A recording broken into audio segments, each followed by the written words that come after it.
Как се съсирва кръвта? Съсирването на кръвта е важен процес, който спира кървенето. Образуването на кръвен съсирек зависи от настъпването на точно определена поредица от събития с много и различни елементи. Нека си представим, че тези елементи са група спортисти, известни като отбор кръвосъсирване. Те са състезатели в различни дисциплини, но участват в състезанието като отбор. Членовете на екипа зависят един от друг, за да завършат състезанието.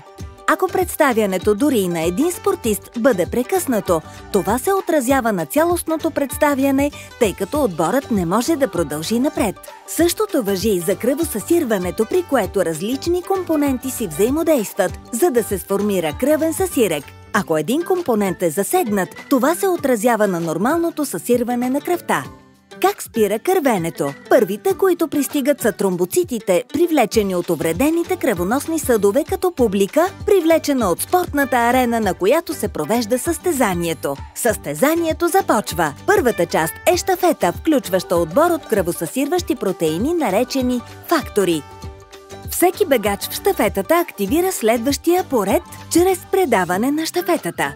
Фактор 8 е ключовият спринтьор, който предава щафетата между фактор 9А и 10. Това активира фактор 10, който завършва спринта. Само тогава може да започне следващата част.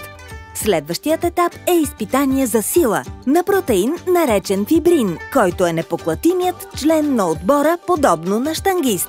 Щангистът привлича тълпата, за да се представят заедно. Фибринът действа като мрежа, която улавя и задържа тромбоцитите, така че да се образува кръвен съсирек и кръвотечението да спре.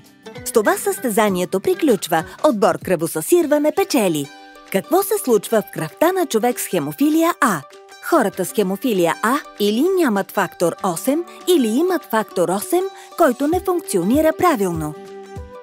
Без звездата на отбора фактор 8, спринтът не може да бъде завършен и отборното представяне спира. Тъй като липсва фибрин, който да свърже тромбоцитите, съсирек не може да се образува правилно и кървенето продължава. Хората с хемофилия А могат да бъдат лекувани чрез заместване на фактор 8. Заместването на фактор 8 е като да помолите спортист от друга дисциплина, например скачач на висок скок, да замести спринтьор, така че отборното състезание да може да продължи и успешно да се образува кръвен съсирек. Скачачът на висок скок има сходни умения с нашия щафетен бегач, но се държи по различен начин. Чрез кратки спринтове той изпълнява своята част и напуска стадиона. След финиширане всеки скачач на висок скок се замества от друг, за да се запази активността, подобно на заместителната терапия с фактор 8, която се дава на чести интервали, за да може да се контролира кървенето. В някои случаи инхибитори могат да спрат действието на заместителния фактор 8, като пречат на състезателите ни по висок скок да вземат участие. Искате да разберете как това ще повлияе на отбора ни? Вижте епизод 2.